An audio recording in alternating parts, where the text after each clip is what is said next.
WWE Raw February 10th.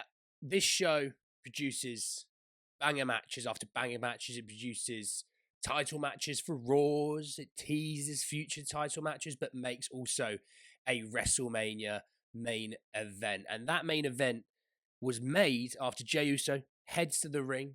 Crowd is going bananas for him. All right. He then gets surprise attacked by Gunther. Gunther just beats him down. All right. Jey gets on the mic after that and says, Gunther, probably shouldn't say this, but you and me at Mania. Gunther comes back down to the ring. Jey fights him off, hits him just a couple of times off the apron, flies over the top rope. There you go. Main event of Mania has been made. It's the right decision, in my opinion. You'll see why. Then backstage, Kathy Kelly's interviewing Rhea, and Rhea berates Charlotte for wasting everyone's time. Io and Dakota Kai, good to see Dakota back, by the way. Io interrupts her and says, hey, you cost me, and I'm coming for you. Leading into the Damage Control, Liv Morgan, Raquel Rodriguez match. This match, by the way, was great. It was great. Like I said, great to see Dakota Kai back, obviously from concussion. She's been out for a few weeks. Lots of quick tags to start the match between both teams, okay? From there, Raquel hits a massive big boot off of the apron, okay? Then the heels take over. They start beating down Io. Io hot tag into Kai. She comes in. She starts hitting big boots. Just like, you get a big boot. You get a big boot. Are you on a big boot? You can have one as well. All right? Going crazy. Crowd weirdly not into it, but I was really enjoying this match. I don't know why. Maybe they need a breather from the Jey Uso starting bit, but this match was like action-packed, quick pace, brilliant. Loads of quick near falls as well. Okay, after beating down everyone, basically Dakota. Okay, forms quick tag to Io again. Raquel takes back over. Another quick tag though to Io. You know what Io's like off a hot tag, just brazy. Absolutely brazy. Hits springboard drop kicks to Liv, hits bullet trains. And that only got a 2 count, which was crazy, okay? Dakota Kai hits this like weird, like flipping code breaker. It was quite a move, actually. I was quite impressed by it. And like I said, I like Dakota. I think she's brilliant. And hopefully she does get that push coming up soon. Liv hits the Oblivion on Kai, 2 count, because Io breaks up. Liv is gashed above her eye, by the way, which was gnarly. Liv hits the Go Breaker on Dakota. Io moonsault on Liv, though, to win the match, and it was a banger. It was a flat-out banger, okay? So, great match. Leads into the next match of Lyra versus Bayley. Again, another solid match. Lots of technical wrestling to start, lots of grappling, lots of holds. Lyra gets the better of it, hits commercial break. Bayley's back in control after the commercial break. Lyra hits a spinning heel kick to Bayley, only for the 2 count. Misses a top rope move. Sunset flip bomb by Bayley into the top rope elbow, which Lyra blocks. Okay, so off the top ropes, both of them basically floundering in their moves. Bayley to belly for a 2 count. Just then more 2 counts left, right, and center. Leg drop from the top rope from Lyra as Bayley was through the middle rope, which was pretty sweet. I can't lie. I like those sort of moves.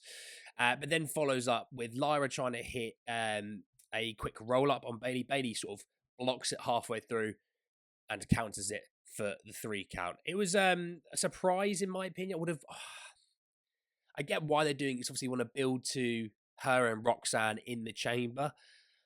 You know, Lyra's just won the Intercontinental title. I feel like you should be really, sending her to the moon, because that is a new title. You're going to send that title to a moon. But Bayley in the chamber, it's a big name. I get it. But hey-ho. Next up is AJ Styles with his old theme song and his entrance. The crowd are wild, okay, for AJ. They really like him. They mentioned his TNA title runs, which was just weird, isn't it? It's just so weird. I like it, but it is just weird to, having TNA and WWE having that kind of relationship. He's calling that, he's in his promo, very passionate, saying, I've got a lot left in the tank. And it's basically just on site. Everyone's on site. He gets interrupted by Dominic Mysterio and Carlito. They come down. Normal sort of promo calling out AJ, as you can expect. AJ mocks Carlito's skinny jeans. Nice. mocks Dirty Dom, and he called him Ray. He'll always be Ray's punk ass or punk ass kid. Breaks inside three of them. Dom scurries from the ring. Phenomenal forearm to AJ. And next week, AJ versus Dom has been arranged. Rollins, Seth Rollins promo up next. He's saying that, all eyes are on Cody now after Jay made his decision. And he said, look, I'm going to win the chamber. He gets interrupted by Finn Balor. Obviously, those two guys have a qualifying match between them as well next week, which again, can't wait for that. He talks about how Seth is standing in his way and how he's fallen apart. He fell apart with Punk and Roman and all that stuff. Seth then says, look, I've got to settle the score with Punk. And I also want to tie up some loose ends with Cody. So, Balor, you're in my way. I'm buzzing for this match next week. I'm buzzing.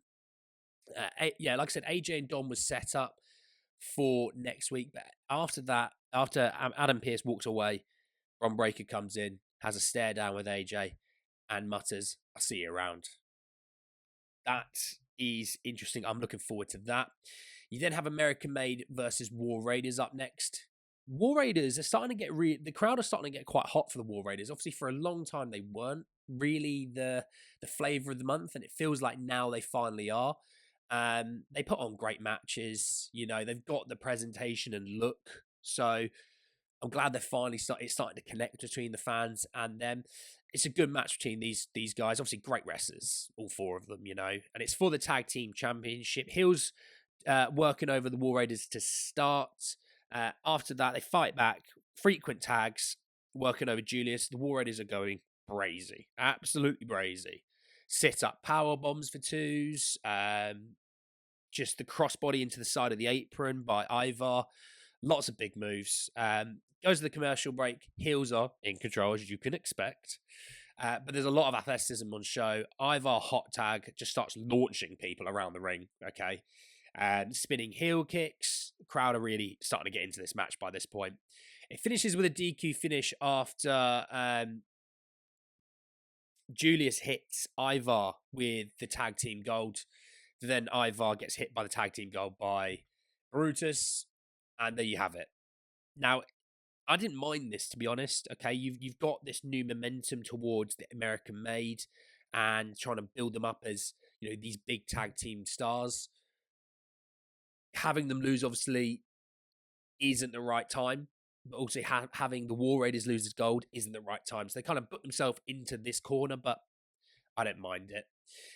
EO versus Rhea is actually now a championship that has been championship match that has been made for the Raw following Elimination Chamber, which I like. Okay, just because you've got two chamber matches already on the cards, that's going to take up a lot of time. I'd rather these two have some sort of time to breathe when it comes to their match. CM Punk time, promo time, coming out talking to Cody. Talking about his title, talking about how, hey, I said I would stab you in the front. Well, I've got no options but to, because Jay has obviously made his decision for Gunther. He shoots on Cena for saying, Cena's called his shot. He's a legend and he can do it. But the bad news is, I worked my way into the chamber and I'm going to beat him. And they keep teasing the CM Punk Cena match. Obviously, we'll see when that comes around.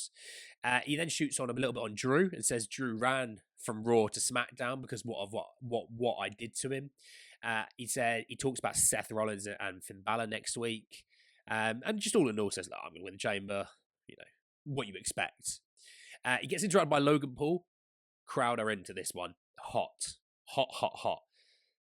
Booing him, and Logan held his own on the mic against Punk, saying, look, I gave you your 15 minutes of fame and I dumped you out of the Rumble, and I'm going to give Rey Mysterio his 15 minutes of fame, and the best 15 minutes of their careers.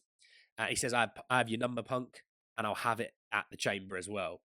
Then it leads into the main event match, the elimination qualifying match between Logan Paul and Rey Mysterio, and this was a great match. Like, whatever you think about Logan, you think he's a good guy, bad guy, a moron, an idiot, whatever. The dude puts on good matches, and people go, yeah, but he gets weeks to plan them. I'm like, I don't care. You can plan it all you want. You still go out there and do it, And it was a good match. The hot for this match, Obviously, as Logan's working over Ray, crowd is chanting, Logan sucks. Logan's in control of this match for a really long time, by the way. After Ray fights back, high tempo, lots of big moves, senton bombs, flips, all sorts. But Logan hits this crazy moonsault. He's got Ray, he's holding Ray, and he hits a moonsault off the top rope with him, and it was just like, wow, fair play. Fair play. There's a lot of athleticism, a lot of backflips off the ropes between these two and things like that. Don't tell Kenny Omega, he might cry about it. But fighting inside, outside the ring, Logan wins though with basically just punches him in the face, hits him into a moonsault, kind of like in a weird way, power bomb, and yeah, Logan wins into the chamber. And obviously now you got Punk, you got Cena, you got Drew, you got Logan. You expect Rollins probably to beat Balor, and then we'll see about the last spot. The chamber's shaping up to do some pretty decent number of views wise, I'd expect, but also it's going to be a good chamber match, and you expect Logan probably to do something pretty damn crazy in that match. But yeah, no, good match overall. Really, really enjoyed it. I really enjoyed Raw this week. Lots of good promos, lots of good builds into future matches. Obviously, main event has been made for Mania as well. That's nice. They've done it early. There's no need to wait around. I think they might wait around with Charlotte a bit more potentially, but there's no need to wait around. Then you can build winning the chamber, building with Cody then into Mania. So really enjoyed it. Let me know your thoughts down below, and I'll see you all soon. Peace.